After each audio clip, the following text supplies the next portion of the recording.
Sorry, it.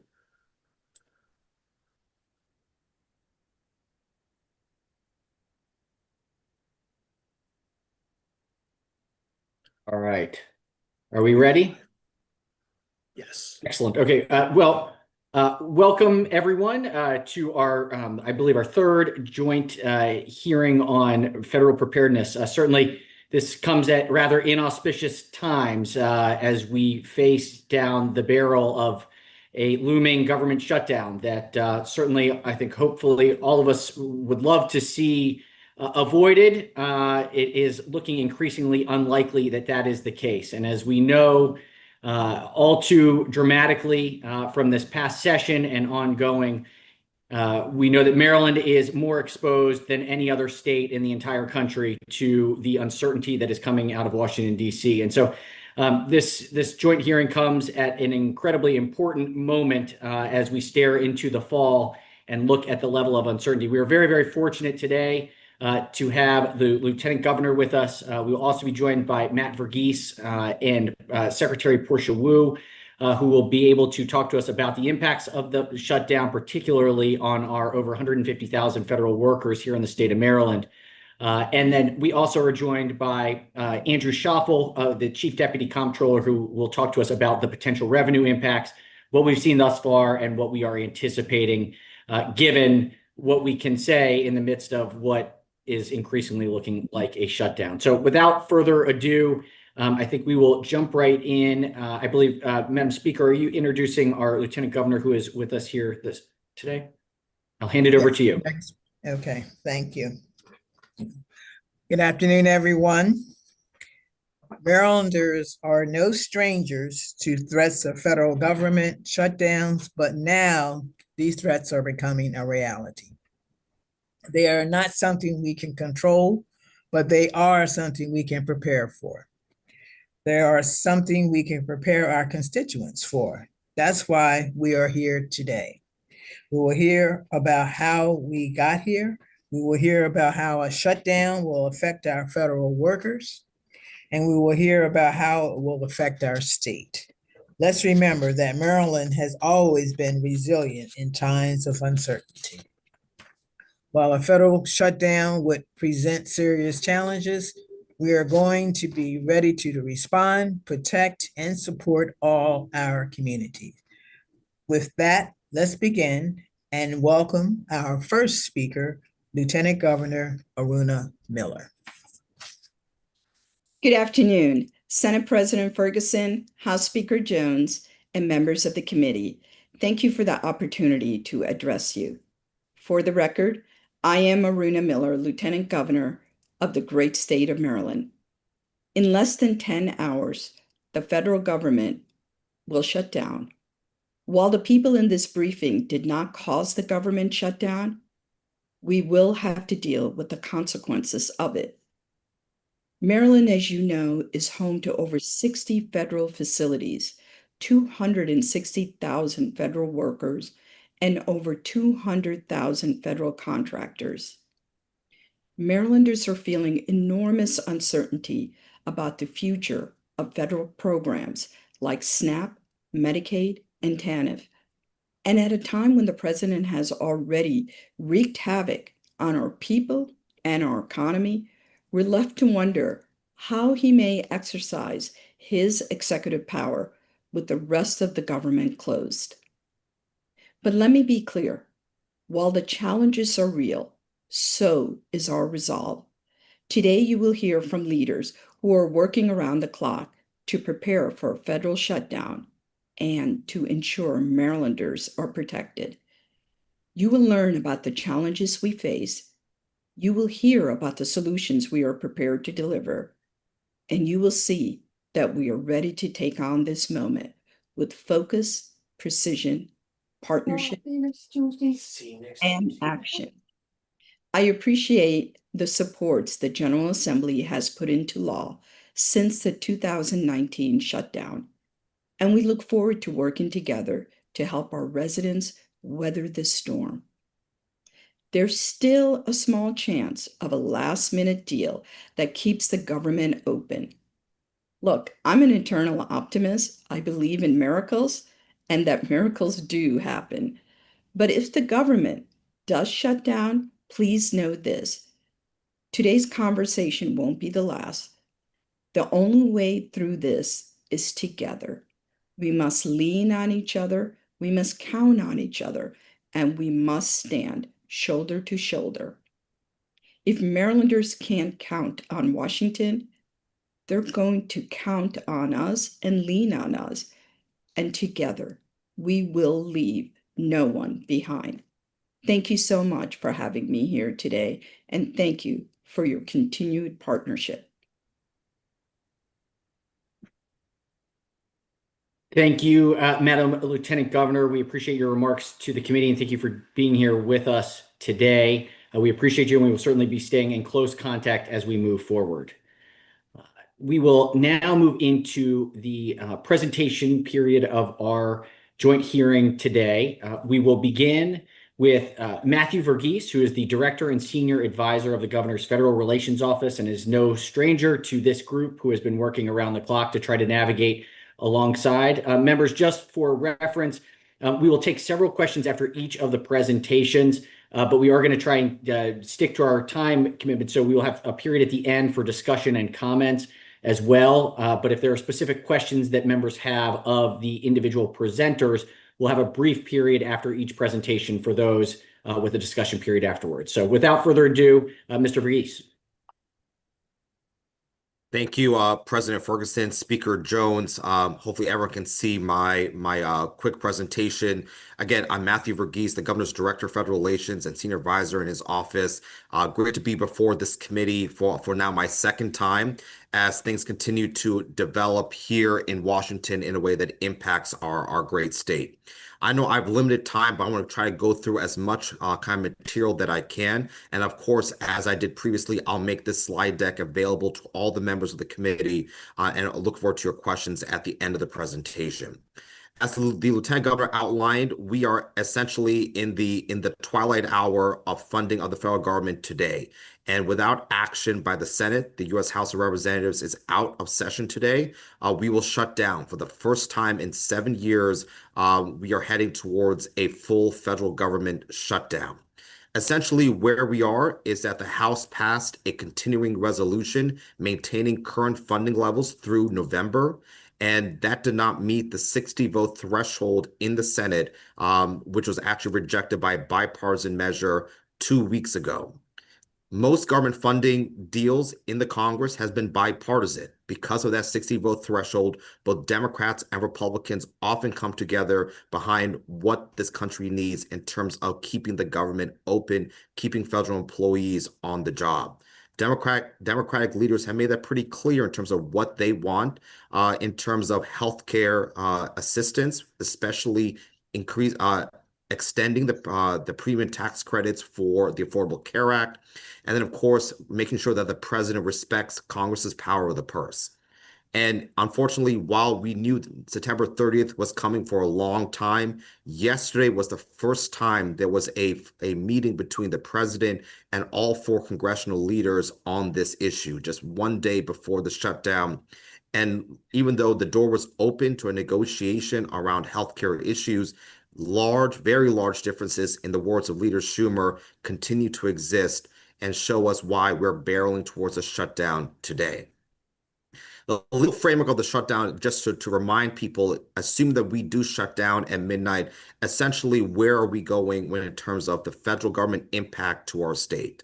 The law that essentially regulates what is open and closed under a shutdown is the Anti-Deficiency Act. When Congress does not appropriate money to fund the government, essentially a decision is made in terms of what operations can stay open and what operations can stay closed. The president has a lot of flexibility when it comes to what stays open, what stays closed, and presidents continue to push that authority, but essentially the law is pretty clear. What things are permanently funded, such as Social Security, what things relate to public safety and national security, like the military, what things are important to make sure that branches of government can fulfill their constitutional duties, and making sure that if there are other streams of money that fund these programs, they can also be on the job. But at the same time, the president, his Director of Management and Budget, Russ Vought, they can continue to have significant discretion over what stays open and what stays closed, and what things may sometimes be open after some days of closure. That discretion is especially important as we see what OMB has done when it comes to federal employees, also talking about the ability to fire additional federal employees if the government shuts down. That discretion and the ability of the president to make some of these decisions is something we take seriously, even though there's no court remedy if sometimes the president may pursue unlawful actions in the middle of a shutdown. We know there will be also impacts to the judiciary, and the courts have said that if there's a shutdown, their caseload will also be impacted, though we expect the Supreme Court to continue their term as planned next week. And then, of course, what the big impact will also be is the rule and regulations process that this administration is pursuing. Usually those things do not happen, and we'll see what happens during this shutdown. Running through the risks to the state, the most important one, of course, is with federal employees, the vast majority of who will be furloughed for the duration of a shutdown. What this means is that someone who is working today will likely not be working tomorrow unless it is for an essential purpose. The other piece of this, however, is that OMB, for the first time really in modern history, has said that federal employees who are not essential, who don't meet job descriptions that are consistent with the president's priorities, will not only be furloughed, they are essentially likely to be fired when it comes to this shutdown, just continuing the RIF plans that the Trump administration has pursued since the start of this term. This is likely a violation of law and the procedures that have already been in place by the Office of Personnel Management going back decades. And of course, oftentimes HR personnel are furloughed, which will actually stop people from being RIFed. And now OMB has said those people will actually be on the job. The only good news for federal employees, assume that you are not fired or let go, is that thanks to the work of congressional Democrats back in 2019, there's now guaranteed retroactive pay moving forward. Of course, that applies to federal employees and to people who will be working without a paycheck going forward. And of course, it does not apply to contractors unless you're required to work as a contractor during the period of a shutdown. The other big portion of federal impact is what happens to state funds for jointly administered programs like TANF, SNAP, and WIC, where the state and feds work together to administer them. In previous shutdowns, states have often continued these programs using state dollars, but this year, the Trump administration has not provided written assurance that they will reimburse states if we dip into our own state general funds to continue these programs. And then, of course, as many of you are aware, we are reliant on grant funding across state government. And oftentimes there's additional flexibility with these grant funds. But this year, because grants have been slowed down, rewritten, and scaled back, some of those funds don't exist to keep programs running. And additional flexibility to keep carryover funds from previous years into the new fiscal year may not exist by OMB. So the impact of the state is going to be broad. I'll run through a number of things that we know based on past shutdowns we will be seeing now. Impacts to veterans' education and job benefits, the lack of economic data that may impact interest rate decisions by the Fed, housing and farm loans through USDA, SBA loan programs, especially for our veteran-owned businesses, inspections by the EPA for drinking water and chemical facilities. And what we all know is that when you furlough such a significant portion of the federal government, the routine things that we want, a new Social Security card, a passport, that cascading effect just slows the process of government and what we expect from the federal government. The only good news is that some things we know will remain open. The good news is that TSA agent and air traffic controllers will remain on the job, but they will not be paid. We know our seniors who depend on Medicare and Social Security should receive those benefits. And some of our healthcare institutions that provide life-saving care as well as research, such as NIH, will continue to remain open while they will not issue new awards moving forward.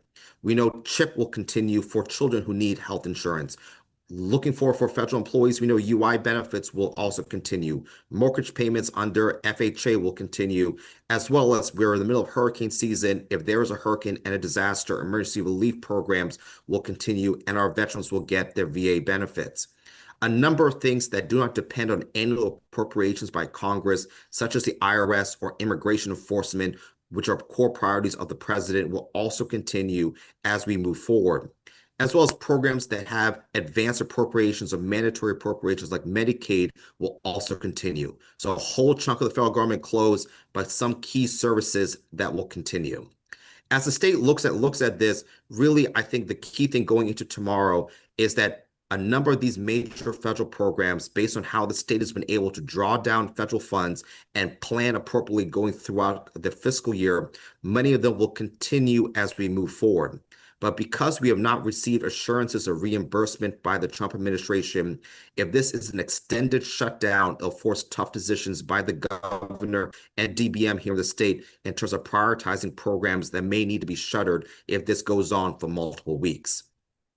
We know, thankfully, for the Department of Health, Medicaid and associated programs will continue, but as what has been well kind of broadcast publicly, the WIC program for women, infants, and young children, we know will probably be one of the first programs that will run out of federal funding in the middle of October.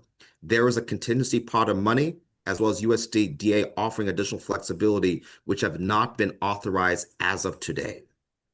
When it comes to DCD, we know a number of federal housing programs, if passes pro-law, will continue, including Section 8. And when it comes to our education department, we know the vast majority of education funding is not impacted by a shutdown. That also includes the Child Care Development Block Grant, as well as Head Start that flows directly to beneficiaries. Some of them could be impacted if their fiscal year start on October 1st, but many of them do not start immediately on that date. But of course, the longer the interruption happens, the more impact they'll have on all of these programs. I'm going to run really quickly. We're looking at the plans for different agencies in the state of Maryland or impact the state of Maryland in terms of what are we looking forward. HHS is big in our state, and we know more than 40% of their employees will be furloughed when a federal shutdown starts. Thankfully, certain of HHS will continue, including NIH and FDA core activities, as well as constitutional duties that HHS has to do around the president's budget, healthcare fraud and abuse, and certain programs funded by H.R. 1. EPA, however, 40% of HHS is furloughed. EPA, 90% of their employees will likely be furloughed. And this likely could also be in line with Administrator Zeldin's need to shrink the EPA workforce. And how many of those people will return to work is continue to be a big concern and as we go forward. We know when EPA closes, what that means: fewer permits, fewer enforcement, and essentially all cleanup plans moving forward will be stopped. Though some things funded by the Infrastructure Law or the Inflation Reduction Act will continue. Department of Labor, same thing. More than 10,000 of its 13,000 workers will be furloughed. Some core activities will continue, especially for the state around unemployment insurance. Some Job Corps centers will continue, and a number of things when it comes to WIOA and workplace inspections at a limited level, they will also continue. DoD is also a big thing for the state of Maryland. Active duty service members will continue to be on the front lines, continue to report to duty, but more than 45% of the civilian personnel, and all of us who have interacted with DoD understand this, 335,000 workers will be furloughed, as only a limited number of them will be supporting the mission of active duty service members. We have a big contracting community with DoD here in the state. And of course, what contractors will continue, what will stop workers is a big question in the early days of the shutdown. Similarly to Homeland Security, as a core public safety function, we expect the vast majority of DHS's employees, especially when it comes to ICE and CBP, to continue to be on the job as we move forward.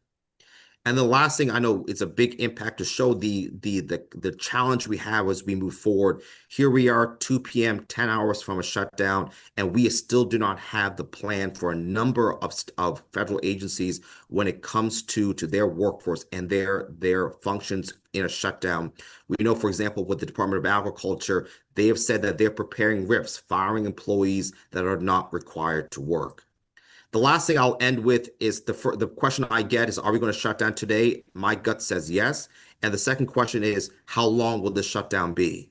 Shutdowns, unfortunately, continue to grow in length, with the longest one ever in our history under President Trump in 2018 and 2019. Whether this shutdown lasts 7 days or 7 weeks remains a big open question, and for our leaders in Washington. I know the administration stands ready, a number of programs that we're preparing to launch tomorrow with the assistance and foresight of the General Assembly. So again, I appreciate the partnership. I know this is going to be a trying time for our state, but happy to work together. And Mr. President, Speaker, happy to take questions from the committee. Thank you very much, Mr. Verghese. Let's see. First question we have is from Senator Hershey. Thank you very much, Mr. President. And Mr. Verghese, thanks for your comments on this.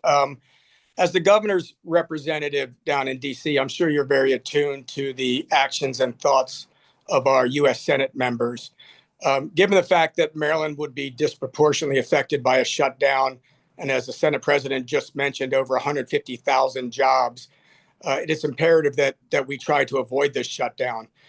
You mentioned that in previous cases with the CR, bipartisan support was required. Do you know if the governor has communicated with the members, Senator Van Hollen and Senator Alsobrooks, and told them how important it would be to avoid a shutdown, and whether or not Senator Van Hollen and Senator Alsobrooks will stand outside their party and vote for the continuing resolution? Thank you, Senator, for that question. I know the governor is in constant communication with our delegation on this issue, which is critically important. He has also been very attuned to the fact that we've been through this shutdown process just as a more Miller administration almost 5 times in the last 2.5 years. The constant threats of shutdown, the constant threats of waiting to the very last minute to pass appropriations. And thankfully, we've avoided it in the past. And unfortunately, it looks like we are going towards it today. I think the key thing about a shutdown and what really distinguishes today from previous experiences is the ability of both sides to come to an agreement. And unfortunately, when you look at, I'm in D.C. right now, and unfortunately, the entire House Democratic caucus showed up and the House Republicans were not there. If both sides are not in D.C. right now and willing to negotiate over a funding deal, and it's great that everyone met yesterday, but the fact that we're doing that 24 hours before a shutdown just shows how broken this system has turned into. I think the intransigence on the fact that both Republicans and Democrats should be sitting down, should be negotiating on issues, including issues like the healthcare subsidies, as people are facing double-digit premium increases when they sign up in open enrollment in less than 30 days, is just why the Congress should make sure they take up these issues on a bipartisan fashion. Yeah, but just to that extent, I mean, that's a policy issue, and this committee, and as well as some others, joint committees that we have here in Maryland, are discussing Medicaid and the effects of that. But at the end of the day, this is a continuing resolution to keep the federal government open.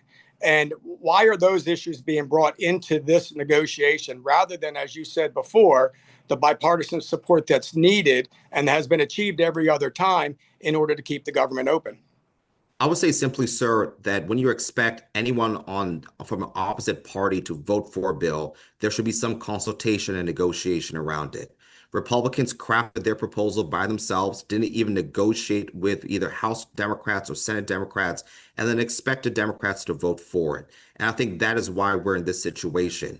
Just last week, Leader Schumer and Leader Jeffries asked the president for a meeting. He said yes back on Thursday, then he said no, and he said yes again. September 30th was not a surprise to the people who are running the Congress and running the White House. And unfortunately, we have waited to the very last minute. And I think we all understand the only way that the government gets funded is people talk to each other. And the resistance by the congressional majority and the president to do that, I think, unfortunately, has led us to this circumstance. Thank you very much. Thank you, Mr. President. Thank you. Mr. Verghese, thank you very much. I don't believe we have any further questions at this point. We appreciate your detailed presentation and certainly the dire impacts that may impact the state of Maryland. Madam Speaker, I believe you are introducing our next guest. Okay. Yes. Well, next on the agenda is the Secretary of Labor to present on federal workers' impacts. Thank you very much. Thank you, President Ferguson, Speaker Jones, members of the Joint Committee. I'm also joined online by Assistant Secretary of Unemployment Insurance, Rachel Torres, and our Legislative Director, Andrew Fulginiti, who I believe is pulling a presentation. Yes, there we go. So first, we'll walk through, the roadmap for this is we're going to talk through federal workforce footprint and data to understand the real-time impacts. Second, we will discuss how the administration and the department are preparing for a federal government shutdown and touch on what we're doing already to serve impacted Marylanders. I'll note that my presentation today is going to focus on what the Department of Labor is doing, but the whole administration and the governor's team will be releasing, in the event of a shutdown, additional resources and links to talk about how we're supporting federal workers with things like utilities assistance, housing, etc. Finally, I'd be remiss if I didn't mention that there are other critical areas of the department where we are facing impacts and challenges due to federal action. So the first part, big picture data and trends. This has been alluded to already, but these are some updated statistics focusing on federal impact in Maryland. This is federal civilian jobs, updated numbers of 160,000. That's jobs located in Maryland, but close to 270,000 residents in Maryland who work in federal government. Average annual earnings, they're very good jobs. And we have over 200,000 estimated federal contractors who are working in Maryland. A very significant part of our state's GDP is focused on federal workers and federal contractors. So the question we get all the time is sort of what is the impact in terms of employment declines? And I think you can see the slides. I'm not sure if you can see me, but I am on. So I will do my best to keep going through here. Basically, we have seen a decline. Many of you have seen the news reports that the declines in Maryland civilian jobs in Maryland are federal civilian jobs are greater than any other state. This number you see here, the 15,000 drop, does not capture workers who've deferred their resignation. So those workers will show up in the job statistics in November. Unemployment insurance claims. We are seeing much higher UI claims than we typically see, but that's year over year. You can see the example. We've compared each month this year with last year in 2024. It's a drastic increase from normal times. However, I want to emphasize that thus far, the claim levels are still a very small percentage of the overall claims, running at about 2%.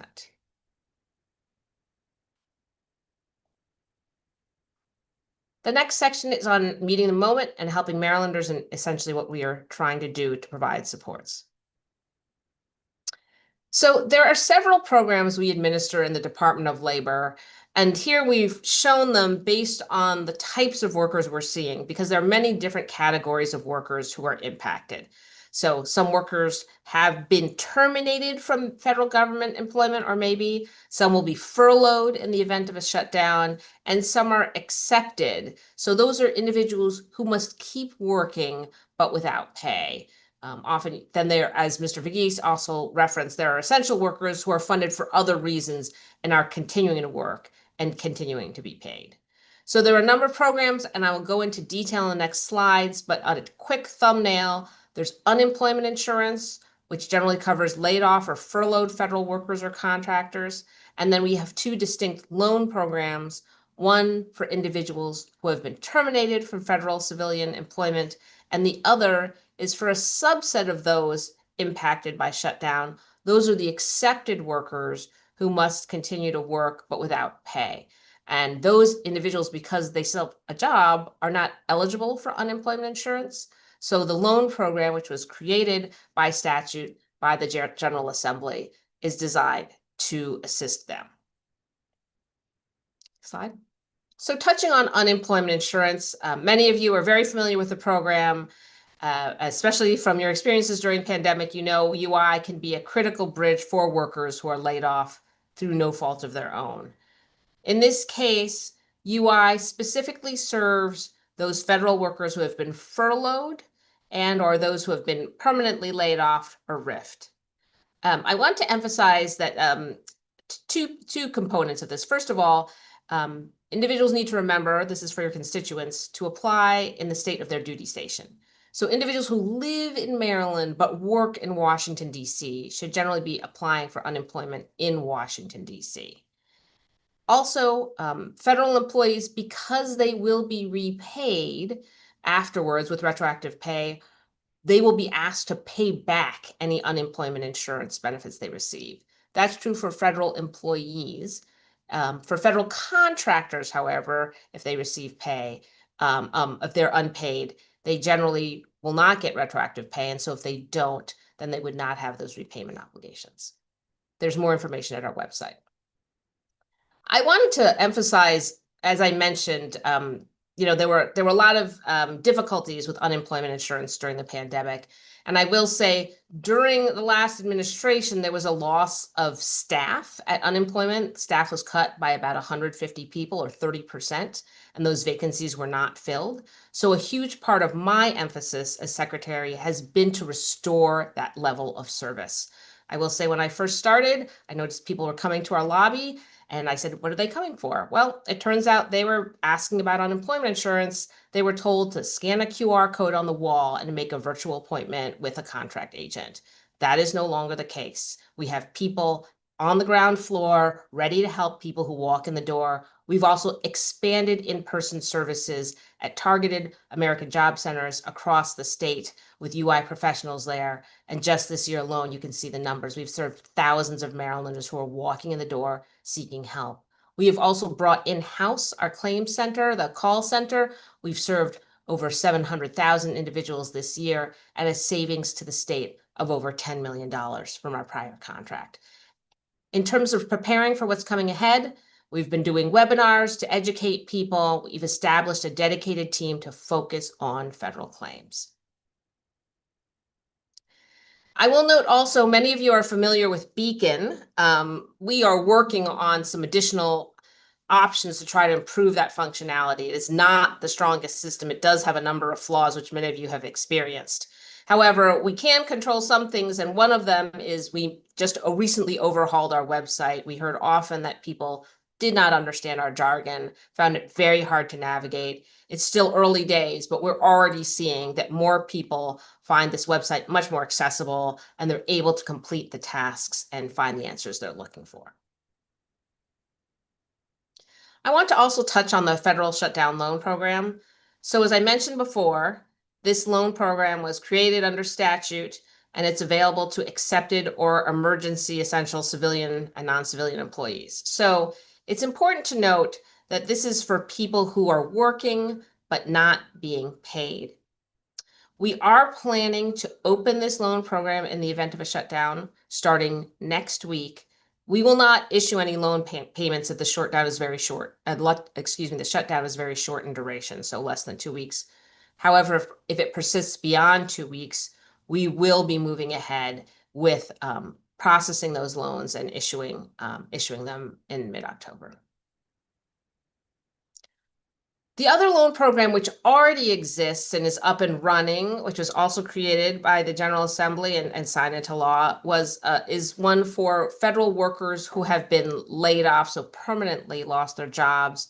It's open to those who are Maryland residents who lost federal employment and are experiencing financial hardship. That program opened in June this year. We've received over 100 applications and approved over 75 for loans totaling over $50,000. We also are providing a wide range of services for individuals who are seeking other work. The Maryland Department of Labor runs a weekly workshop. We've been working very closely with DBM and other state agencies who have made a concerted effort to try to find opportunities for and hire federal employees. We've had dozens of job hiring fairs and other events around the state, and we constantly keep this website at this link updated for additional opportunities. As I referenced earlier, the administration will have a number of resources and information posted, including for individuals who are veterans, who are a very high number of federal employees, information about housing, about utilities, about assistance that banks and credit unions may be providing. In the past, our legislative team has held briefings for your offices and staff to prepare for things like this and to ask constituent questions.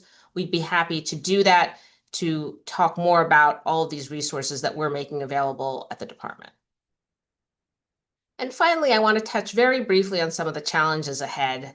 The reality is that our workforce system, Mr. Verghese referenced the federal funding, our workforce system and our unemployment insurance system are funded by federal dollars. That does not mean there will be any immediate lapse, but I will note that congressional appropriations have suggested significant cuts to workforce funding. And earlier this year, the federal government withdrew $25 million in UI modernization grants that Maryland Labor had successfully competed for and was awarded. So those were monies that were intended to improve our systems and provide better service to Marylanders. We do not have those resources. We are thankful that we've been able to mitigate some of that through the action in the governor's budget and the state administrative fee passed by the General Assembly earlier this year. Finally, this is a huge date, October 1st, because not only of the potential shutdown, but of course of the time of the fork in the road voluntary program individuals, that time of their severance pay is coming to an end. And so we expect much more demand for some of our services.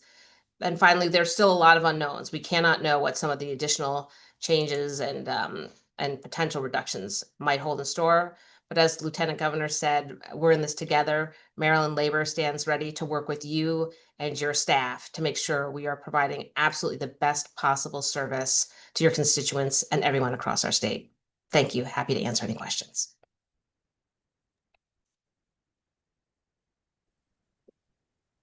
Thank you, Madam Secretary. Madam Speaker, I believe we have one question so far. Please. Thank you, Madam Speaker and Mr. President. Secretary Wu, appreciate your presentation so very much and your team for rolling out all the various resources for federal workers. And for anyone watching this, please share the word. Our programs are only as useful as people know about them. My question for you is on the deferred resignation, the fork in the road. And I don't know if we have any data to anticipate what that uptake of unemployment insurance claims or others might be now that we are at September 30th. I know you said that the data will be in probably closer to November, but I just wanted to know, do you all have any idea of the range of the effect that, these forced layoffs are going to have to Maryland's economy? These are hardworking Marylanders who, for no necessarily fault of their own, were asked to take these resignations. And now, of course, we're going to be here to support them. But just wanted to know if you guys had any ideas of how large that uptake might be. Thank you, Lewis, and thank you for your leadership on the loan program and, understanding the need that was there. And I think it's difficult to say. A couple of things that I want to flag. First of all, we don't know exactly how many Marylanders took the fork and have maybe found other employment or haven't. Anecdotally, we believe there's still a large number of individuals searching for work. I also will say, in terms of unemployment insurance, whether or not people are eligible after having taken the fork in the road is going to be adjudicated on a case-by-case basis. Generally speaking, under our laws, if you voluntarily depart a job, you're not eligible for unemployment.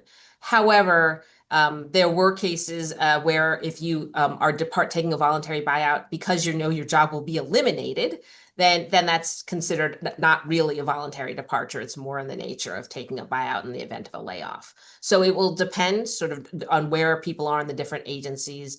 And it's difficult to estimate the impacts at this time. We will be monitoring it very closely.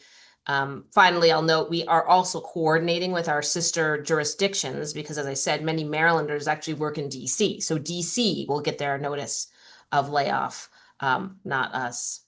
And I think I was remiss in noting this. I think many of you are aware in terms of impact on the Maryland Unemployment Insurance Trust Fund, federal workers who are directly employed by federal government are reimbursable employees. So in other words, if they are eligible for unemployment, federal government agencies are supposed to reimburse us.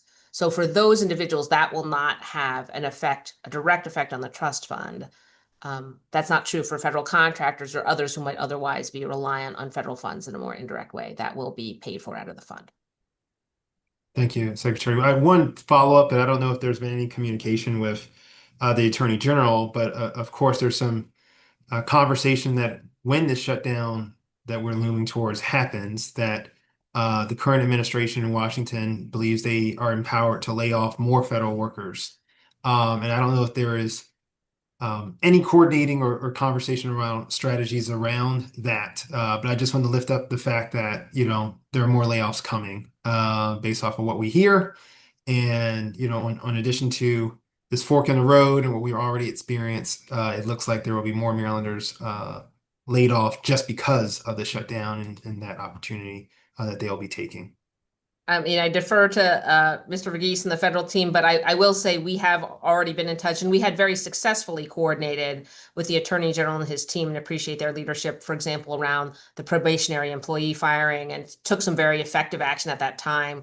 We are watching it closely because we recognize actions could be taken very suddenly, which may or may not seem to comply with the existing RIF regulations and requirements. So we want to be prepared in a multitude of scenarios. Thank you so much. Chair Wilson. Thank you, Madam Speaker. Madam Secretary, I apologize. I'm en route, but my question is, you use a very important word that the federal agencies are supposed to reimburse our fund. And I've noticed in this administration that keeping promises doesn't seem to be the nature of the beast.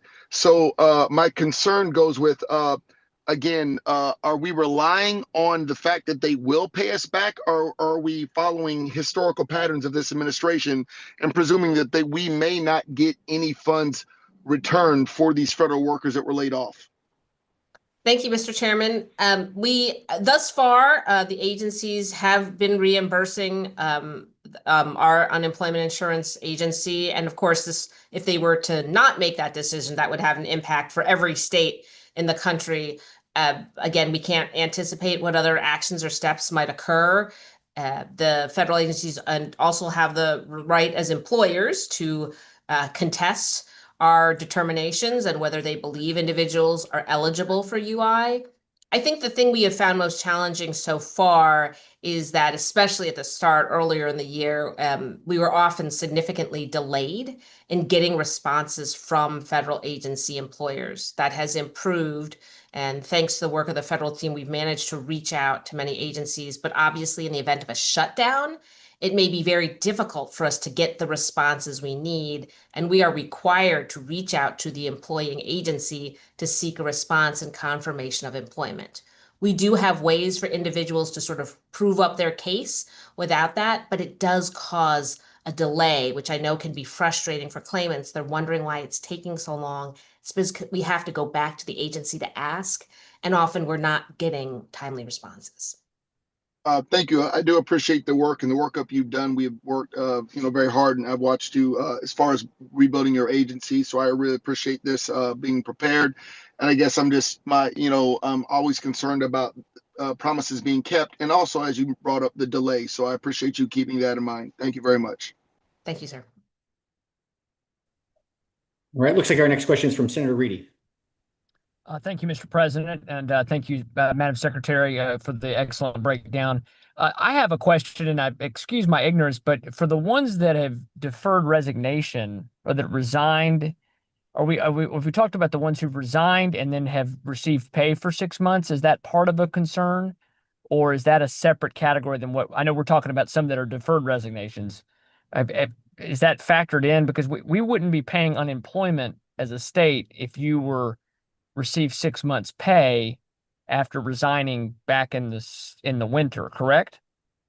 It depends on the situation, Senator. We certainly, while you're receiving severance pay, or some individuals might have left and had months of severance pay, that you might have been eligible for unemployment, but of course it's offset by your pay. And because our benefits are relatively low, that would mean you're not receiving anything. Then there might be individuals who are on administrative leave and are not considered unemployed until now. That is how, in some cases, that happens. So they actually aren't resigned until, say, October 1st. In those cases, as I said, it's case by case. Typically, a voluntary resignation is not considered eligible for unemployment insurance. However, we know there may be cases, and that this is under our case law, where if your department was going to be closed or eliminated, or your division was removed and your job was going away, and you took the voluntary buyout in lieu of almost certain termination, those individuals are considered eligible because even though you said, I voluntarily take this, your job is disappearing. So that could be circumstantial depending on the Yes. situation. Okay. Exactly. Thank you so much. Just maybe isn't that so, or a statement? It sounds like we don't want the government to shut down. And it sounds like maybe a clean CR would be a very, very simple way to avoid that. So I didn't get in on the federal discussion earlier, but it seems to me that a lot of this is much ado about something that could easily be pushed till November 21st so the appropriations process could go forward. But none of us have a vote on that. But I think that's an important point to make, is that the majority in DC is not asking for anything extra on top of a clean CR. So I'll leave it at that. Thank you, Mr. Thank you, Senator. Looks like we have a question from Senator Feldman.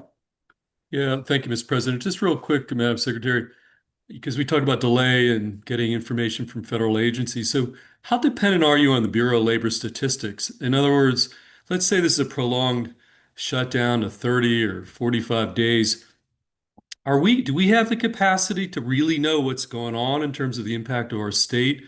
Are we in this 30 or 45-day dark period where we don't really have the information that we need from the federal government in terms of impact on our labor force? So maybe educate at least myself about that interplay between your dependence on a federal agency entity that's going to be suspended. It's going to be, their operations are going to be suspended as well during this potential long shutdown.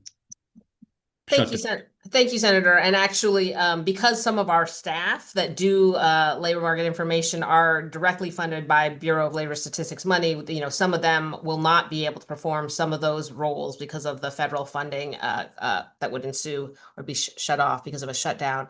However, I will say a lot of the information that the Bureau of Labor Statistics issues, it goes through their own modeling, but a lot of that depends on information that is provided and collected by the states. So for example, our unemployment insurance data, we send that to BLS and then they work to, aggregate that. And I have our labor economists in the room. I want to be sure that's true. But I think that overall, we will do our best to do the analysis and continue to, track things very closely. So that we will have that information. And of course, our 33 job centers around the state and all of our local workforce areas, they are the front lines and often receiving a lot of the calls and incoming. And they are seeing, especially in some of the counties with a high concentration of federal workers, Montgomery County, Prince George's, Howard, and of course, here up in Baltimore County as well with SSA, they tend to see the increased traffic. But we're happy to provide whatever updated data we have.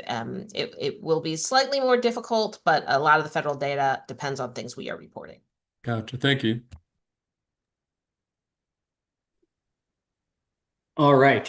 Without any further questions, we want to thank the Secretary and just note, of course, that we do know that this, without any impacts on healthcare and the plans that are available by November, we're going to see 17 to 20% increases to the cost of healthcare in the state of Maryland. And so I think that's one of the issues, that when there is a time to be able to, and a known policy that can resolve it, it's one of the issues that's being fought for, to make sure that Marylanders don't have to face a 20% increase in the cost of their health care and moving forward, and is something that I think is an important point here. So thank you, Madam Secretary. I know you've been very focused in on this particular issue on healthcare costs, but also on folks being able to be protected should their jobs be in jeopardy. So thank you. Thank you.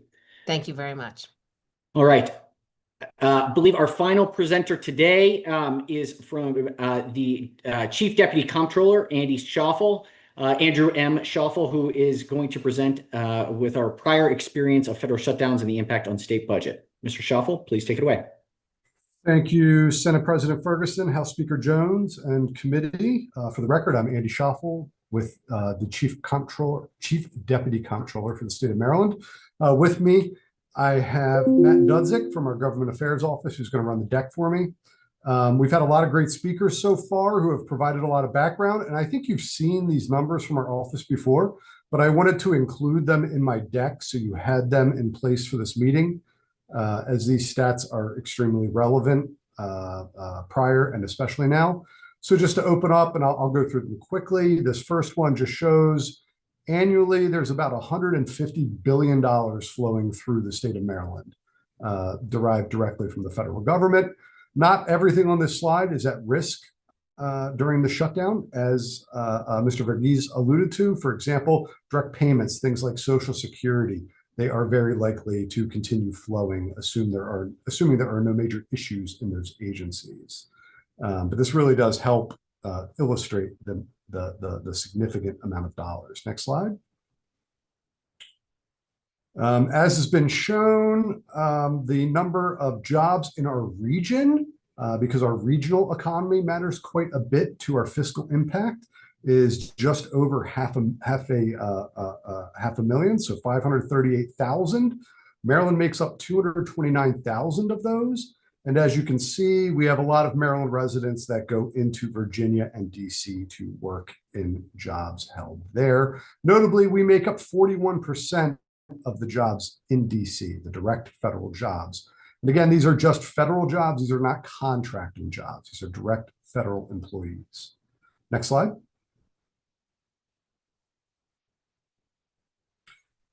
This one I won't speak to quite a bit, but this just shows by the total dollar amounts, the top 10 counties based on their total federal impact. I have another slide that's much more specific to wages, but contracts is obviously very substantial here. If you are a contractor and you're a time and materials contractor, you're likely to be impacted. If you're a contractor that's being paid based on specific deliverables, you may not get paid during the shutdown, but you should still continue to get paid, assuming you've met your deliverable requirements. Next slide. This is a very meaningful chart, and it shows how concentrated some of this impact can be across various counties. And again, we've shared this with you in the past. To give you some perspective, 13% of all taxpaying households in Maryland have at least one individual connected to the federal government through either wages or retirement income from a federal government job. It makes up 12% of all income earned in the state of Maryland. Let me say that again. Direct federal wages make up 12% of all income received in the state of Maryland. If you look down in the southern Maryland, you see Charles, St. Mary's, Calvert, smaller numbers in terms of quantity, but in terms of the share, it's massive, almost a quarter in some of those. And if you were to add contractors, it's likely that those shares could double. You could see almost 50% of the economy directly tied to the federal government. Next slide. This was already shown, so I'll pass by it. I thought it was a nice looking chart, though, describing some of the shutdowns going back into the 70s. And illustrating that our most recent shutdown, which I'm going to speak quite a bit to here going forward, was late 18 into early January of 2019, and it lasted 34 days. Next slide. Equally important, because I think we're all almost near shutdown, being overwhelmed, is how many times we've almost shut down in near history. So we had a near shutdown in March of 24. We had another near shutdown in November, and we had one just this past March in 2025. So we've had 3 very close calls leading up to this current moment. Next slide. It's very difficult to measure the impact. And I'm going to focus, obviously, everything I'm speaking about is from the fiscal prism. I always like to point that out because I think sometimes when you talk about numbers and money, it can be cold. I obviously know that behind all of this are households, individuals, and businesses that are deeply impacted. But there is no direct line of information about any of this. You know, in large, about half of federal employees have typically been deemed furloughed, and 50% have been deemed exempt. Those are rough numbers. As Mr. Verghese showed, it varies significantly by agency, but that's been generally the information that's come out in the past. The most significant impact historically has been cash flows. As has been noted, typically direct federal employees have been paid back after the conclusion of the shutdown. Typically, grants and other funding to states has gone through after the shutdown. Those things do indeed seem a bit less certain this go around, but that has been the historic impact. So therefore, it's been especially a cash flow issue, which is why the programs that you have stood up around those loans to government employees are so sensible. I would like to thank Secretary Wu for her leadership in administering those programs. The Comptroller's Office, we're at the tail end. We do a lot of the accounting and cut the checks in coordination with the Treasurer's Office. And Secretary Wu and her team have been all over this and test running the program. So I feel very confident about those. So looking at analysis that has been done in the past, this most recent shutdown, the Congressional Budget Office, CBO, estimated that the U.S. economy lost $3 billion in economic activity across those 34 days. That equates to about $88 million per day. And if we were to assume that Maryland is about 15% of that, which is a reasonable assumption, that's about $13 million a day in the state of economic activity.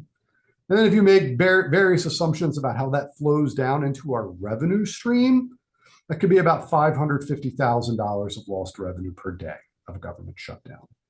We gross that up for inflation, and we're at about $700,000. Okay, so that's based on our most recent shutdown. It's worth noting that that 34-day most recent shutdown was not a complete shutdown as this one would be. There were several agencies that were funded during that prior shutdown, whereas this shutdown impacts, I believe, all 12 of the budgeted agencies. So about $700,000 a day is the rough order of magnitude. To put that into perspective, in terms of the total revenue that we collect a day, we collect over $100 million a day. All right. No adjustments for seasonality there. That's just spreading our total annual number across 365 days, about $100 million a day. So less than 1% is about what's in play. If we were to gross that up to our effect that we felt during that 2019 slowdown, it would have been just over $30 million is what the state would have lost in revenue during that time. And again, to put that into a rough order of magnitude for back then, at just over $30 billion in total revenue coming into the state, it was around 1%, a little bit under 1%. So while these things are intimidating and significant and they create uncertainty and distortions, the ending fiscal effect is not always as severe as the psychological effect. And I think the long-term economic effects. And I want to speak to that just briefly here. I think the irony of these federal government shutdowns is that they are likely to drive up federal costs over the long run. The uncertainty is the worst aspect of this from a business point of view, from an employee point of view. Uncertainty drives risk, risk drives increased costs. So as the federal government goes forward and we see continued heightened levels of uncertainty, and if we see a different playbook come out during this shutdown, I think you will see increased costs as contractors and individuals look to provide their labor to the federal government going forward. Maybe not right away, but it is almost certain to be the long-term effect of these continued shutdowns. Next slide. As I mentioned, we are unaware historically of any grants, direct payments, or federal wages that went unpaid. We have seen discretionary spending impact. I think that gets back to the timing.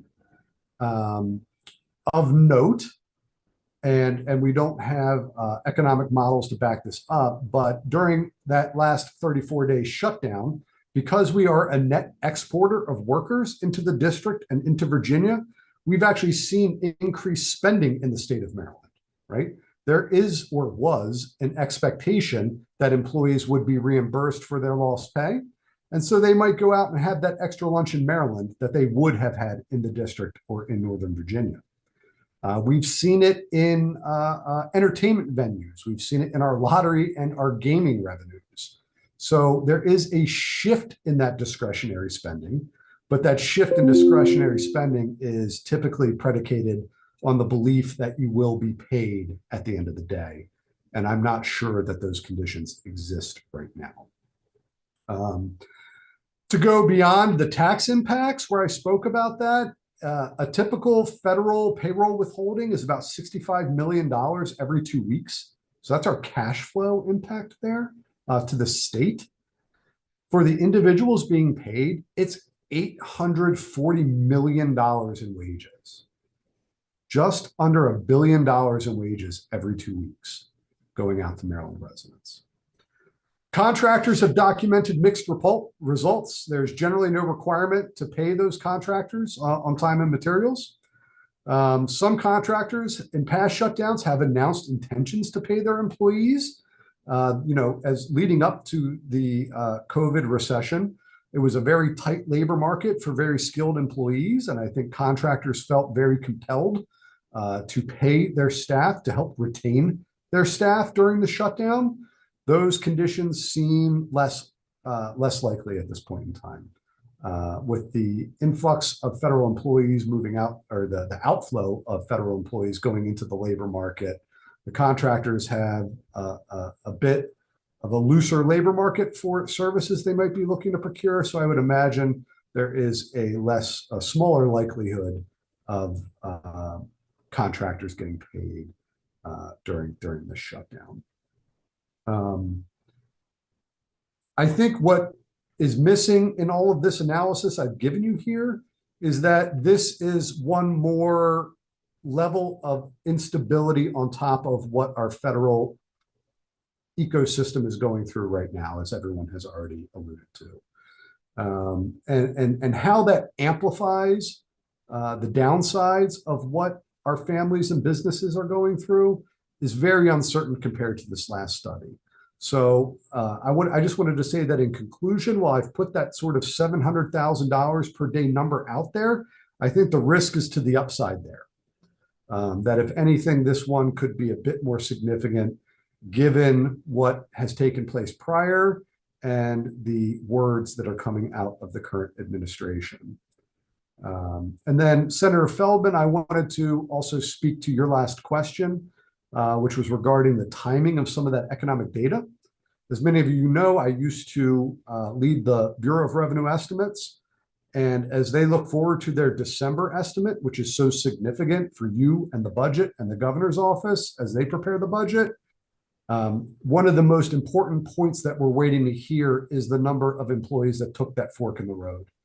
And to the extent that we don't have visibility into that number leading into those December estimates, that could just continue to increase the risk of the state's budgetary forecasts.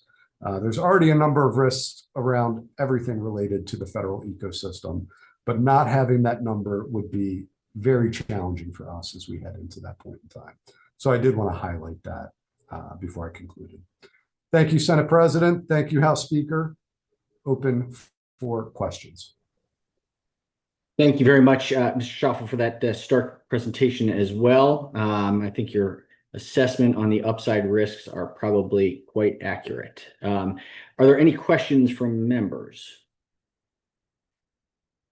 It appears not. So, Mr. Schaffel, thank you so much for being here with us. We will certainly be in touch. Hopefully there's a last minute reprieve, but if not, we will be looking for additional data as we move forward here in the days of shutdown ahead. Thank you. All right, we are at the final section. Are there any members who have any points of discussion before we adjourn? Seeing none, we thank you all for your time and attention. We know that you are all paying very closely attention to all of the impacts of what is happening in the days ahead in each of your respective districts. We will certainly stay in touch for the next oversight hearing, which please keep an eye out for, depending on what the shutdown looks like in the days ahead. Anything further, Madam Speaker, before we adjourn? Yeah, All right. you got it. Hit it. Thank you all and have a safe evening.